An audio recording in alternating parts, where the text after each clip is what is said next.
Hi there and welcome to the 6th JustChess development session. Today we will finish the goal type Transpiler, which we didn't finish on the previous stream. So we ended up having this, so our Transpiler generates this stuff from the file, from the test file. So yeah, as you can see, it's not something that we want. So firstly, I want to transpile the Go types to the built-in JavaScript types.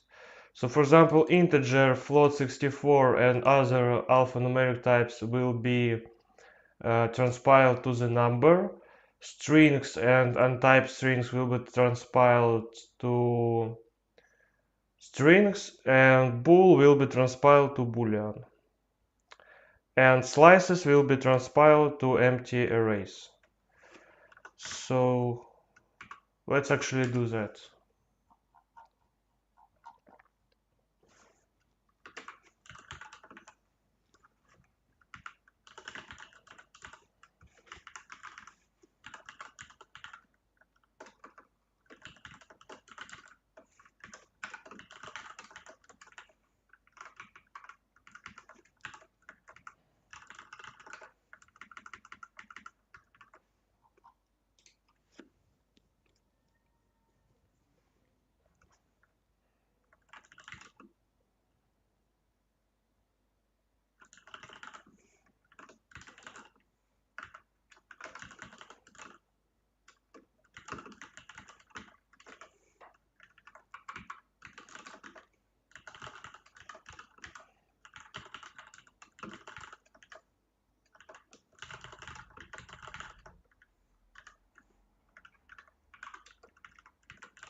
So in Go we have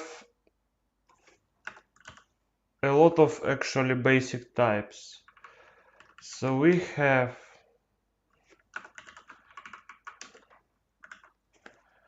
boolean, integer,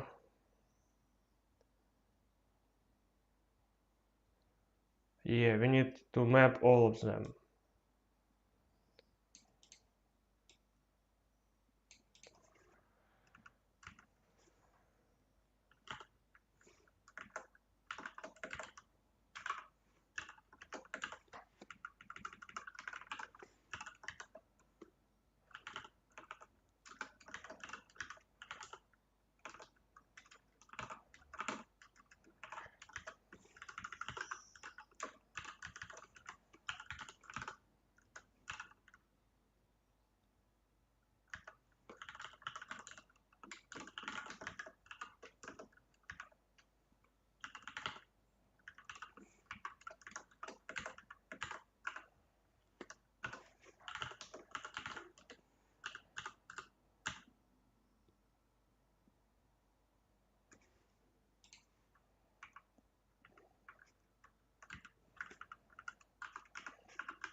Okay, so 1, 2, 3, 4, 5, 6, 7, 8, 9, 10, 11, 12, 13, 14, 15, 16.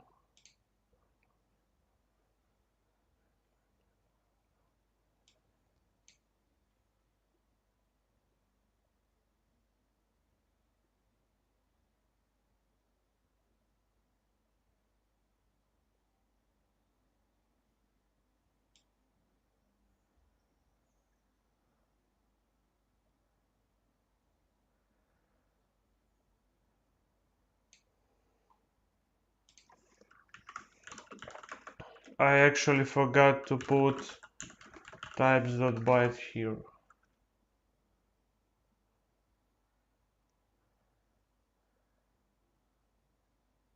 Yep. So this seems fine. This will be transpiled to the number.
Oh, we do have byte here. And where do we get byte? So byte is basically uint8. Okay, understandable.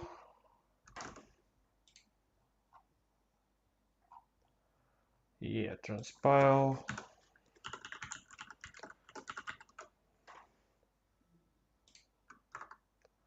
Let's actually call it transpile type.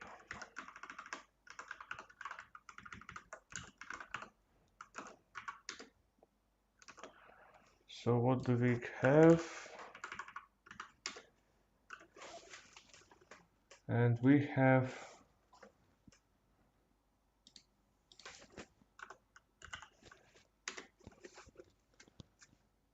alright, so we have something interesting. So now the types are transpiled, and basically for the variables and constants we done everything right. But there are some problems with actually for the structure it is also correct. So if we will open the test, we will see that the message is a structure which is transpiled to the type def of the object, and it has the so here it should has the method kind. It's kind of interesting. Let me see. So if in the transpiler here we need to return, so let it be type str.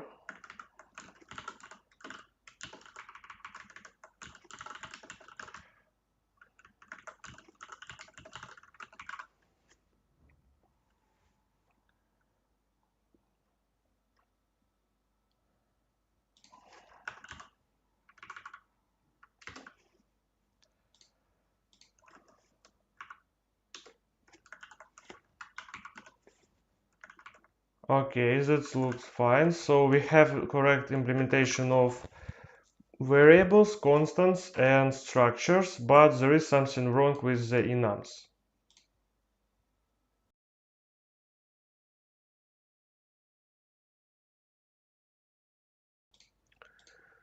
So let's fix it out.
So first of all, we need to specify the enum.type name. After that, we need to specify enum.name, and after that, we need to specify the values.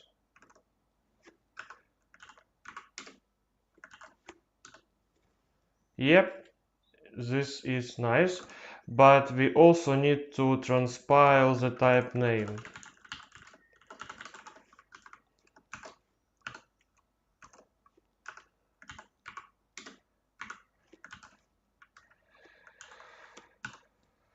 There we go, yeah.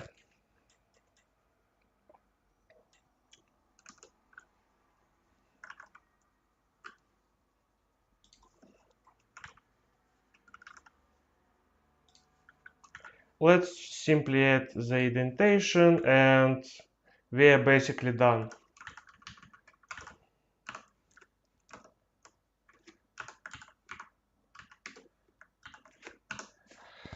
Yeah, there we go. So how much time did it take to me? 15 minutes. So basically, yesterday we were 15 minutes away from the actual implementation of the transpiler. But yeah, I was so tired that I just, couldn't get it done tomorrow. Yesterday, sorry. So basically today we are done, and let's actually generate the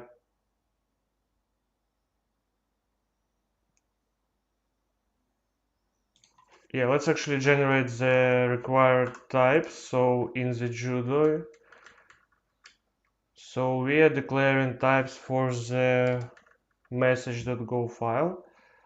So let's actually, yeah, there is a little problem, because here we are actually importing the packages, and here we have something called json.raw message.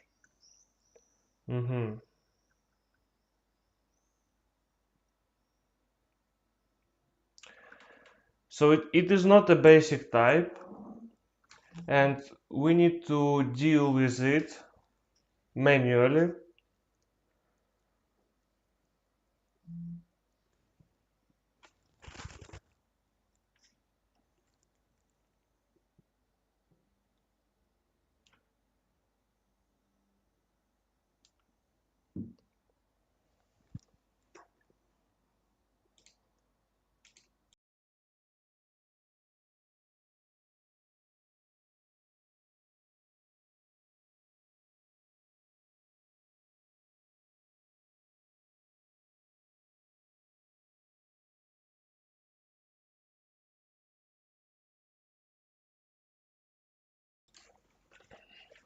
Okay, let me firstly commit the changes.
So one thing that we can do is we can convert the json.raw message into the slice of bytes, because I suppose it is already the slice of bytes. Yeah, it is actually a slice of bytes, but it implements marshaller and unmarshaller and can be used to delay JSON decoding. So I am using this type to delay the JSON decoding.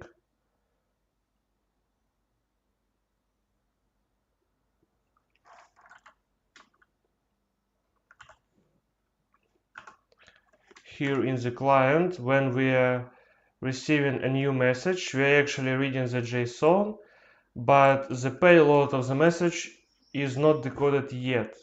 It will be decoded only in the room, when it will come to the actual room. So yeah, we need to preserve the json.raw message, but how do I handle it?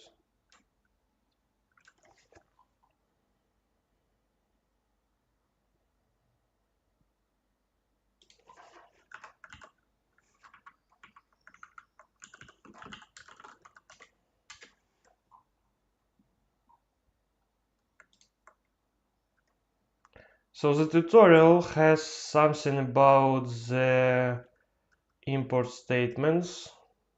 Yeah, so imports.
Okay, we also need to support documentation. Let's actually do that now.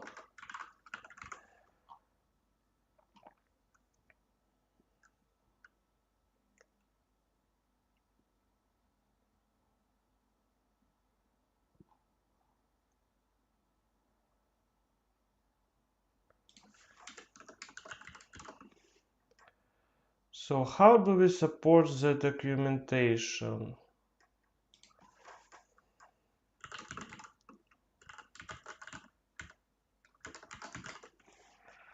So the variable itself doesn't have the documentation field. So I suppose we need to manually parse the comments for the declarations from the AST.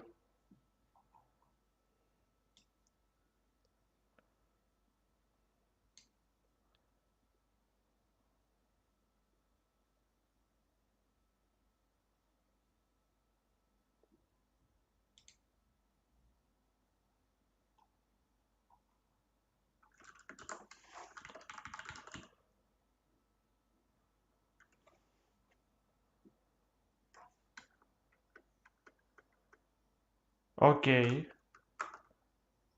so this is an example. Alright, so the file has comments. Yep, it has the comments in the file in lexical order. And each comment contains a name. Look up that name in the innermost scope and closing the comment.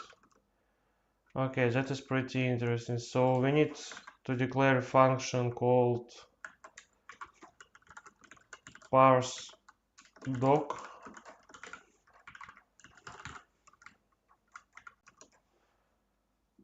So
alright, so we need a package. No, we need a scope, so we can manually use scope.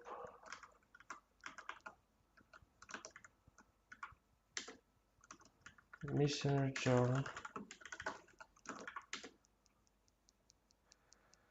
Okay, so we have now we have the comments for the message kind and message pong. So we need to manually parse.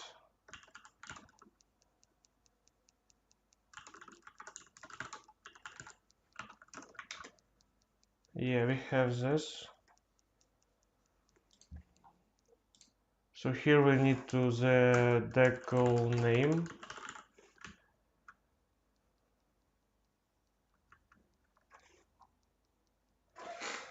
So name is equals string prefix, and if the name is not equal to the decal name, we will continue searching. But if it is the decal name, then we will look up. Then we will basically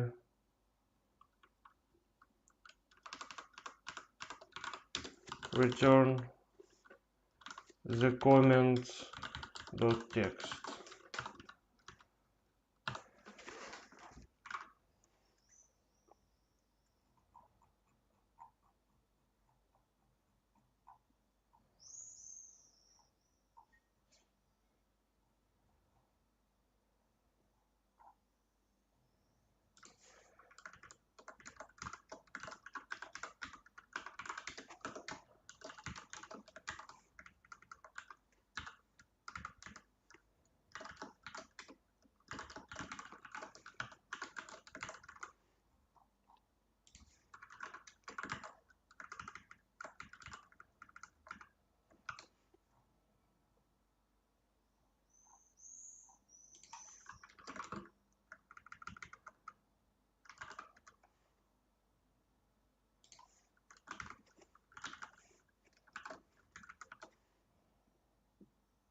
So now the test case should fail because we don't take comments into account in the test.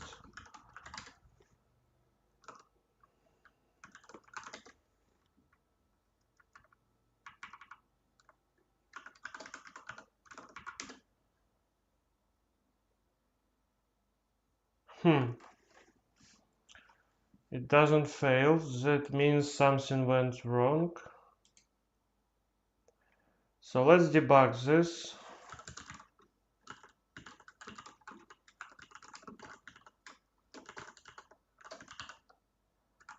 And let's set breakpoint in the parse doc function.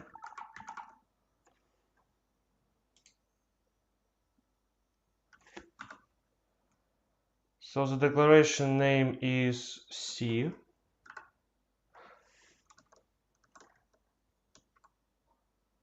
So there is no comments for C.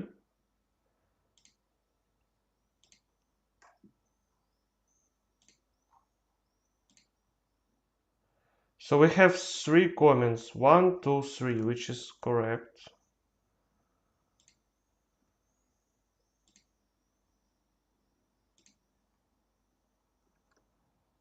All right, so it actually has. All right, let me see this.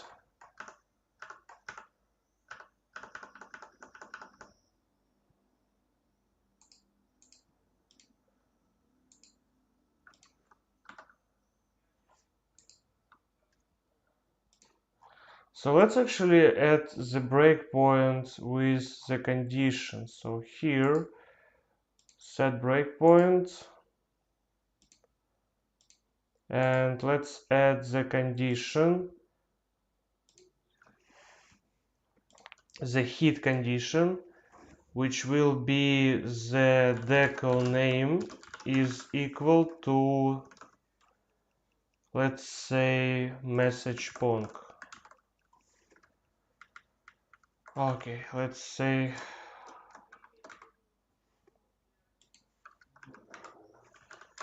message ponk.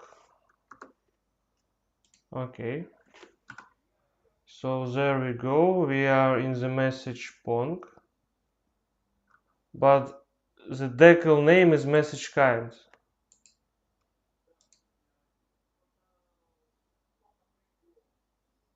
What? It didn't set. So hit condition decal name is equal message point. Okay, so it should be a string. Okay. Hit conditions should be on the form of number or op. Okay. Maybe I should use a condition.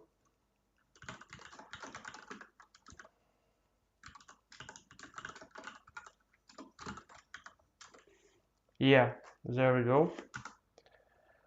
So now we have message point declaration, and we should find the comment for it. So the name here is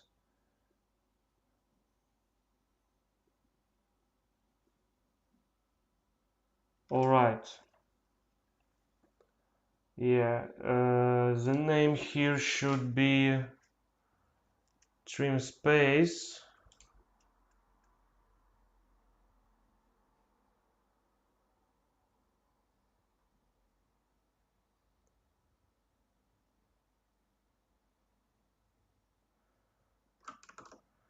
Yeah, this is something wrong.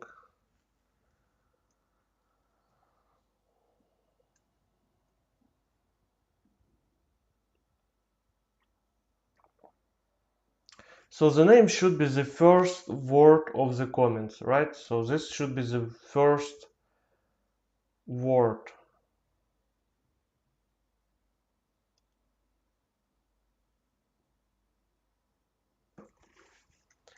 So we should actually split the comment text by spaces and take the first one. No, the second one actually.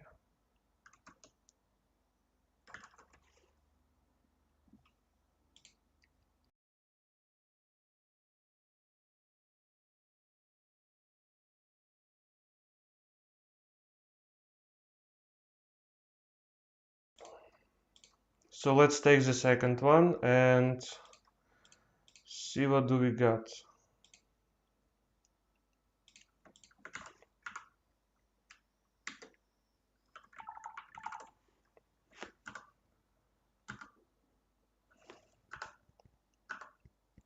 So now the name is. So the comment text doesn't contain the. Yeah, it contains the slashes. It's interesting.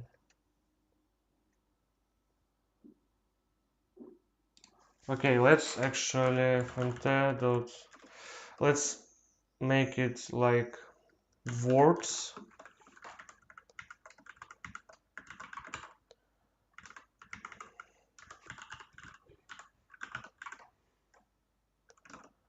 Let's make it like that.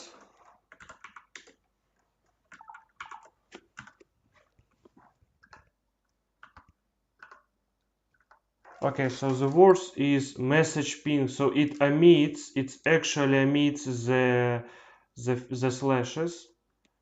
Alright, now I know this. So we need to take a look at the first word, and this should be the name. And if this first word doesn't equal to the name, then we will continue. If it does, then we return the comment text. Hope that makes sense. Alright, so now the test case is failing because we have comments. So we have comments for the message ping. Yeah, for the message ping. We have comments for the message pong. And we have comments for the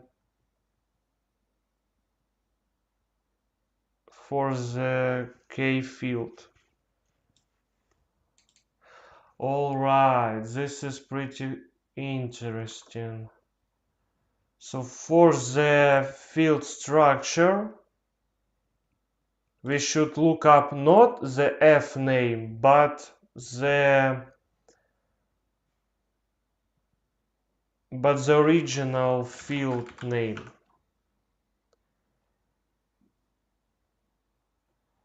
v.name.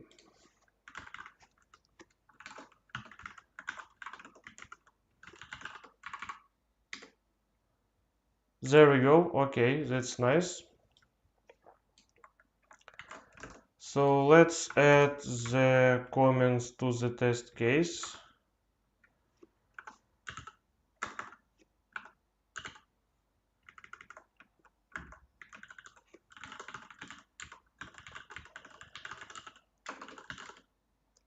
Oh, no, Walker test.go. Right, so here we need to add the documentation for the message kind.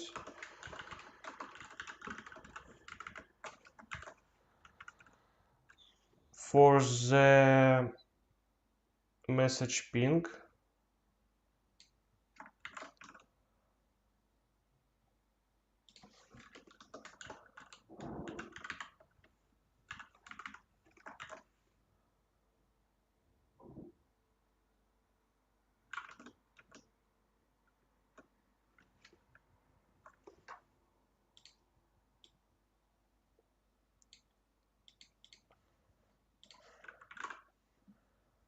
okay, so here should be the new line.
So I suppose we have this new line here.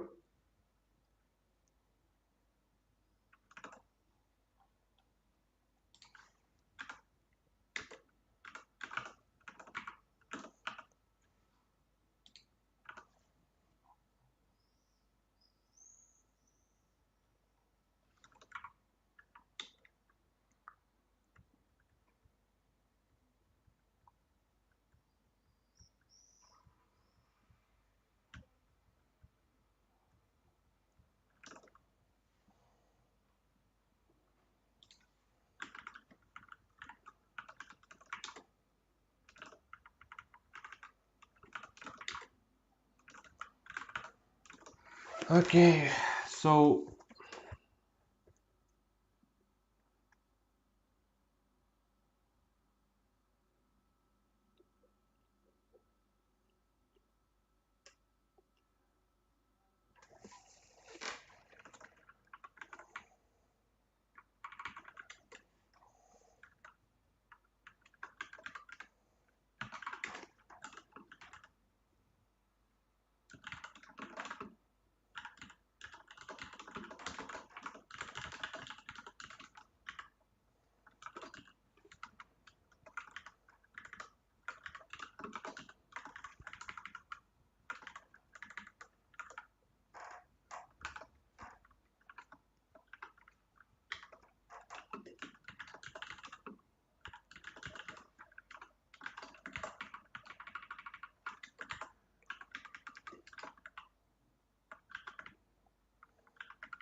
Okay, what? So new line and new line. Oh yeah, if it's not equal.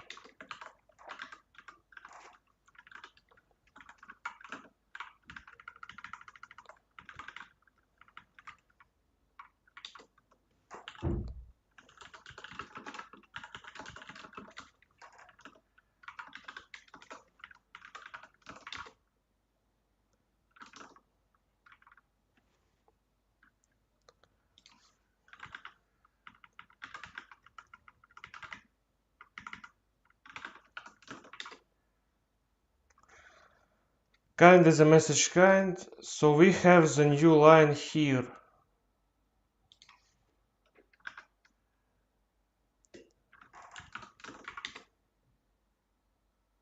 Why do we have a new line here? I don't understand.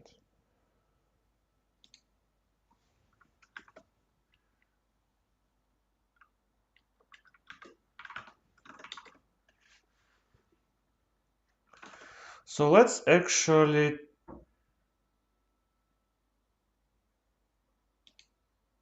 So do we have a function to trim the new lines?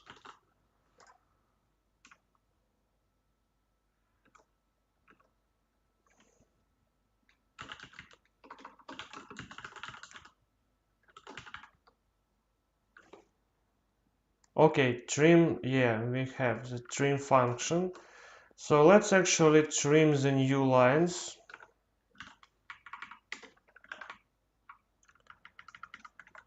Strings.trim all new lines.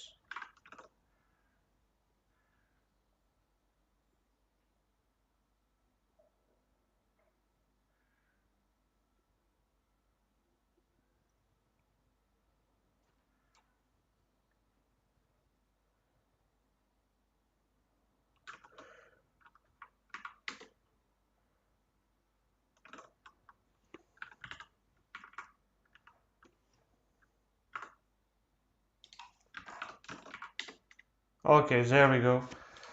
Fine, let's actually benchmark how much performance do it cost to parse the comments. Not that much, it's fine. Yeah, this should be fine. So here's the performance, it's pretty much the same. Right, so we should also in the transpiler append the documentation. So the documentation will be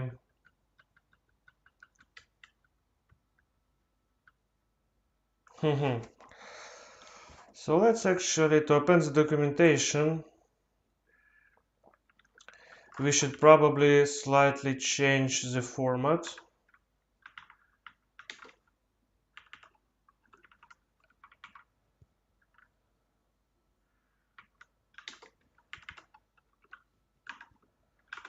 So that here will be the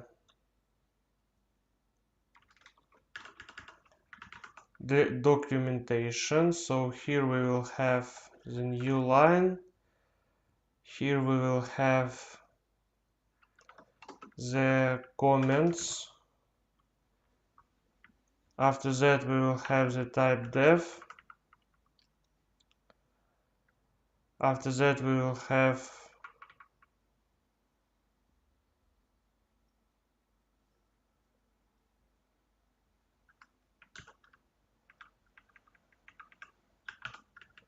this should actually be the type. Yeah, this should be the type, name, the new line, and then that stuff. Okay.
Okay, so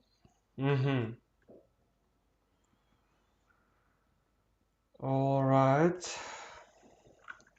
The problem is the documentation might be empty and we will append the new empty line, which is unnecessary.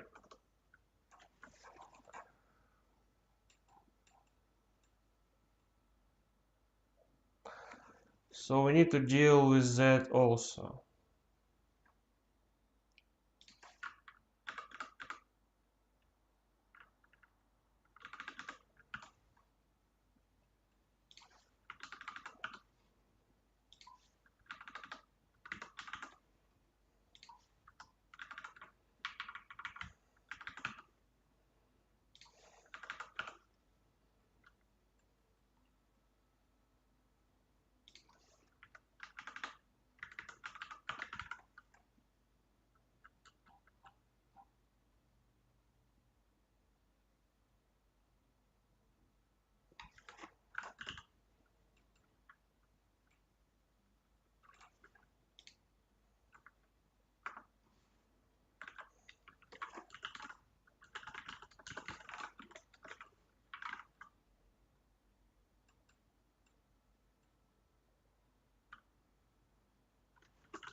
Okay. For the field, we actually don't need. For the property, we will need the documentation to be like that.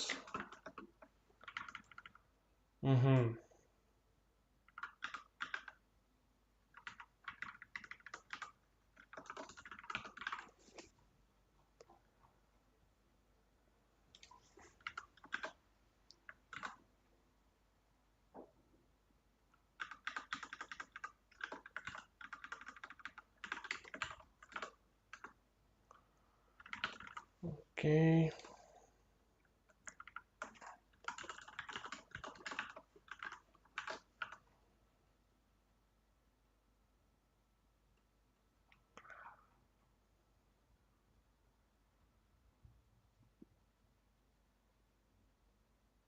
It's actually interesting. So for the member for the okay.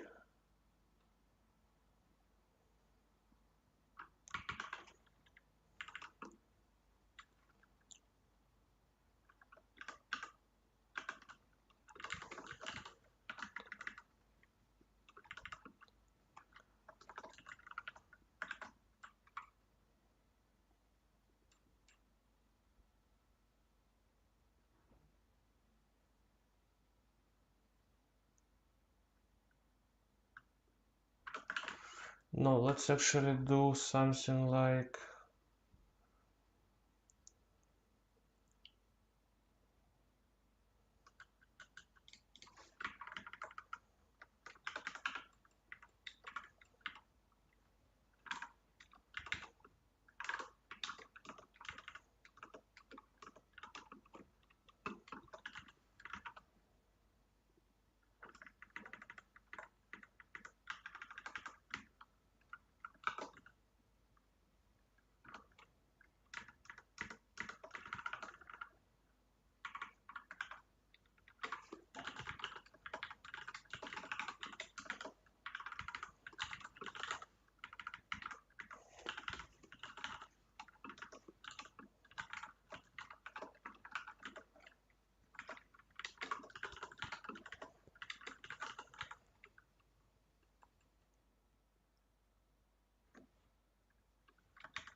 Okay. Okay, so for the member,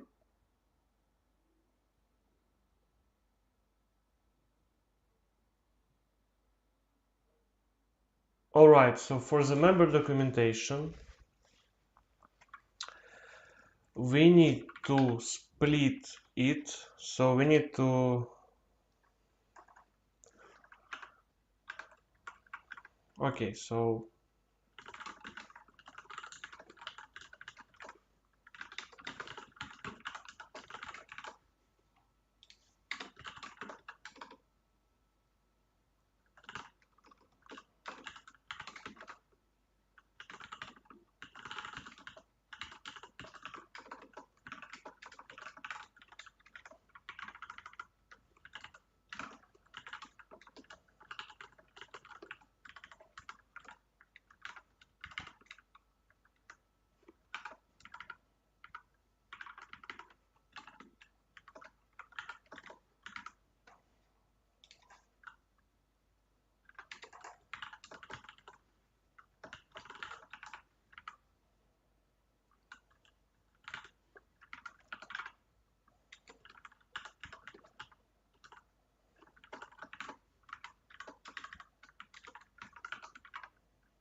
there we go, this is much better. Let's also append the indentation 1, 2, 3, 4.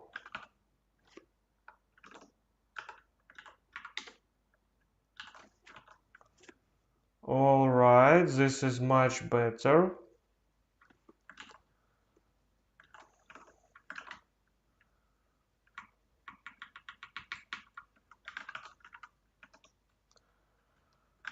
But there is a problem with the type dev documentation.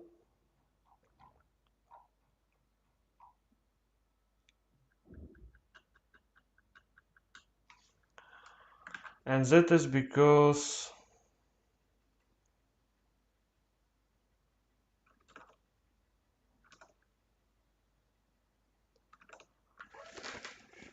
so type dev message extra p as message kinds.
Okay.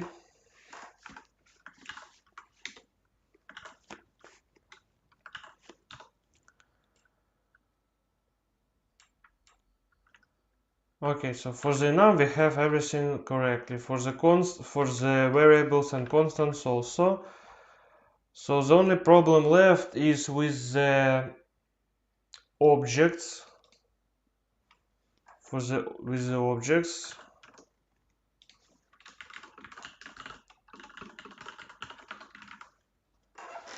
So what is the problem with the objects?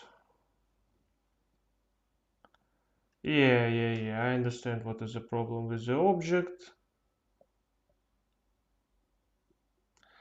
The problem with the object is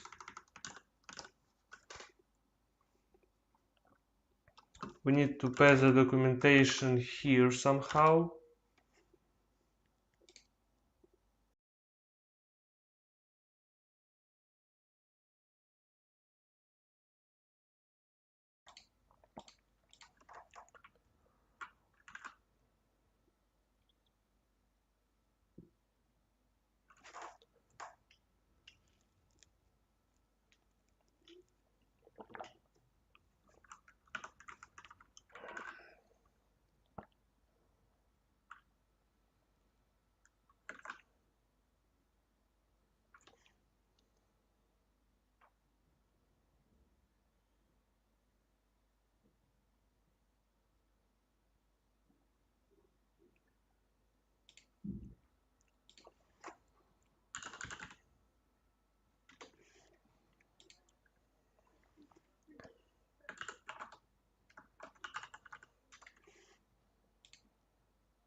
Yeah, but here is the example only with a single line comment.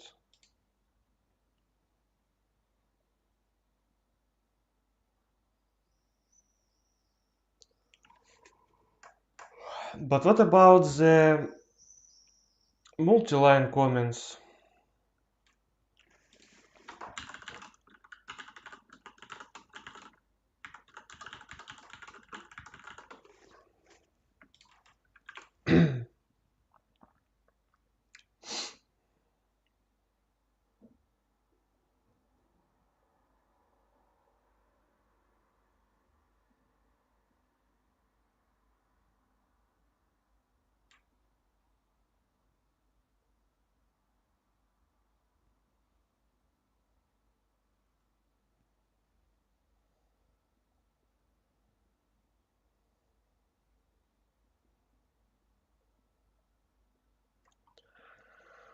Oh my goodness, bro, what is that?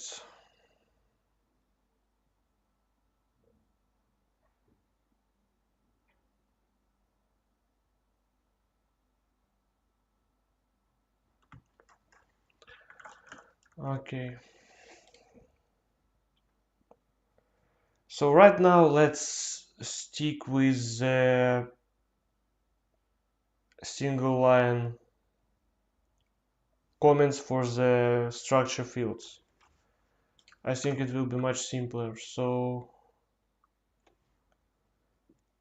here we should simply use something like,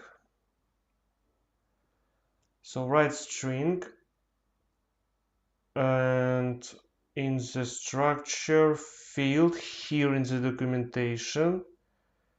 So we have transpiler type, name and the documentation.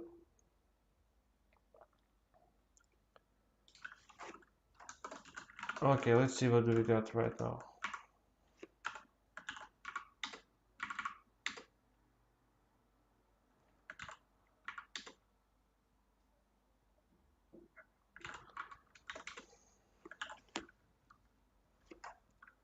So right now we have, why it is an error? I don't understand. So extra string p, string message kind, extra string k, string kind of, what do you mean, bro? 1, 2, 3, property 1, 2, 3.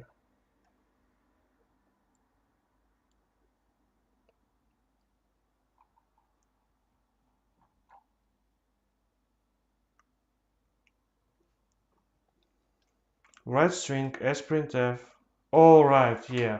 I forgot to put the property format here. Right, makes sense.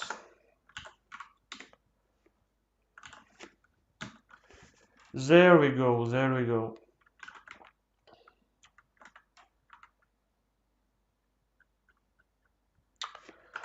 So let's actually make format property doc.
There we go.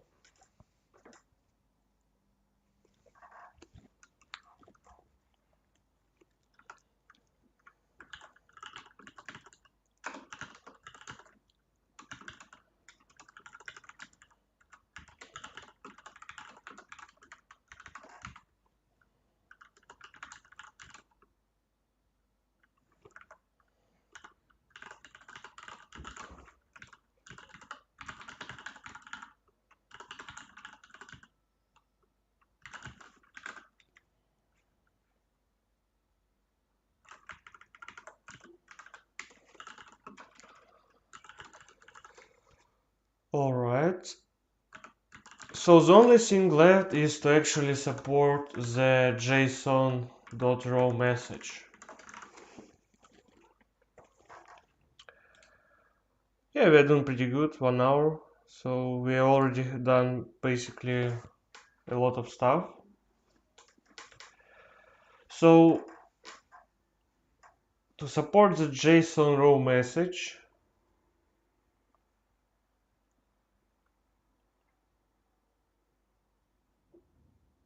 yeah, this will be a tough thing to do actually.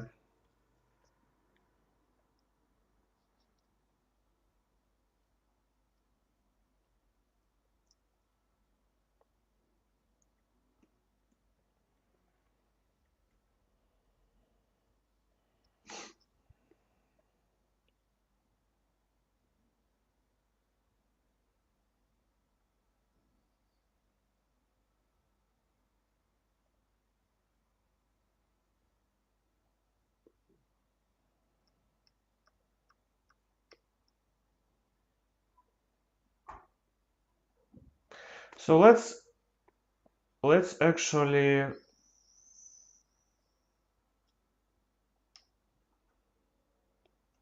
try to transpile this file and see what is generated from it.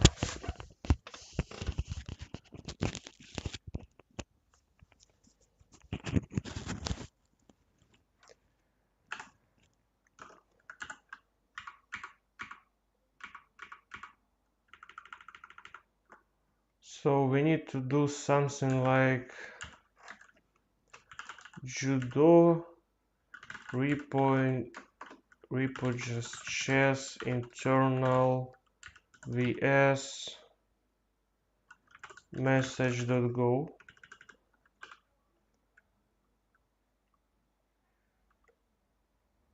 Alright, could not import encoding JSON, config importer not installed. Okay, so let's handle that. We need to import the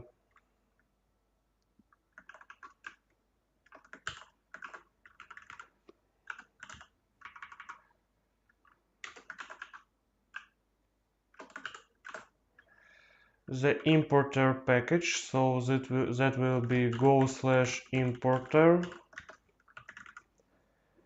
and we need to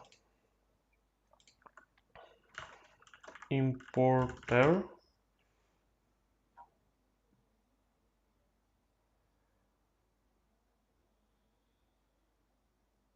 how do we do that?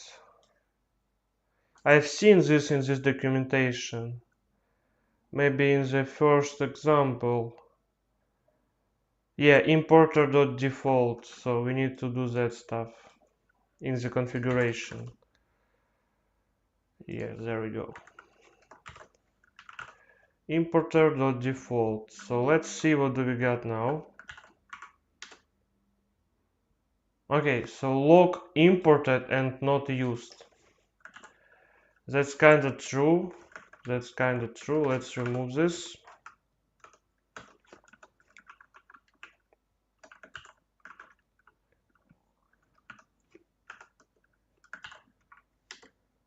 Okay, we got something. And what do we got? We have messages, and we have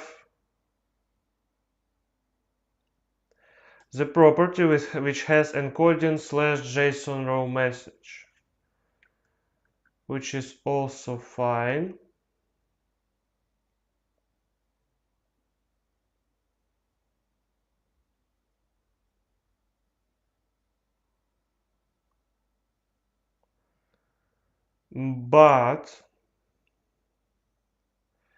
But we should probably convert the imported types to any, because the JS has any and we cannot know the exact fields and structure of the imported type. We should probably convert it to any type. So I probably should do that in the worker somewhere. No, not in the worker, in the transpiler, somewhere here. So here we will handle imported types.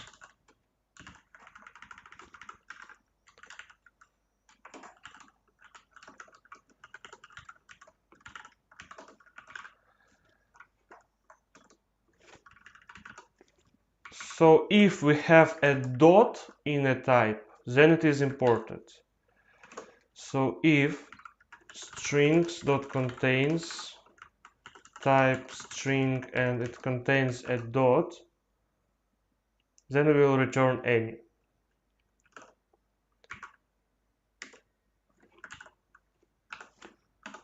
Yeah, there we go.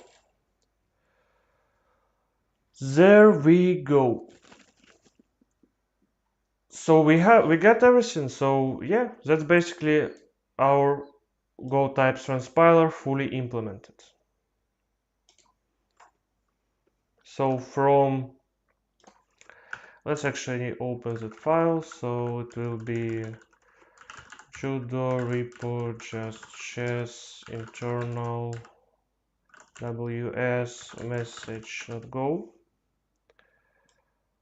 and we need to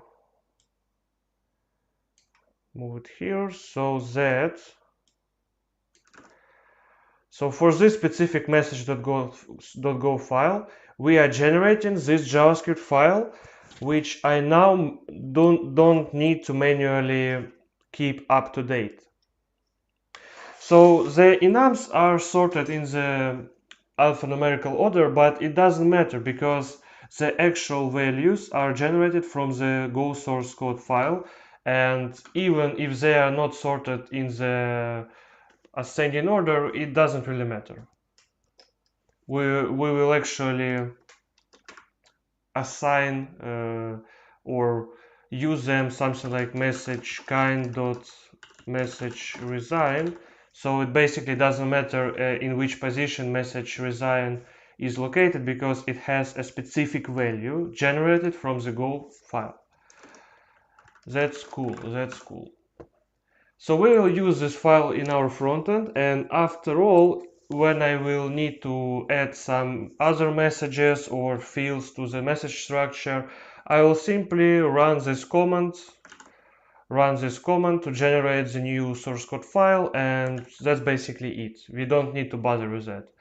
So in the end of the day, it was a really interesting project. I learned a lot about the abstract source tree, the Go, how to parse the Go language file, and yeah, it's really nice to implement this kind of stuff by your own. So the only thing left is to commit the changes.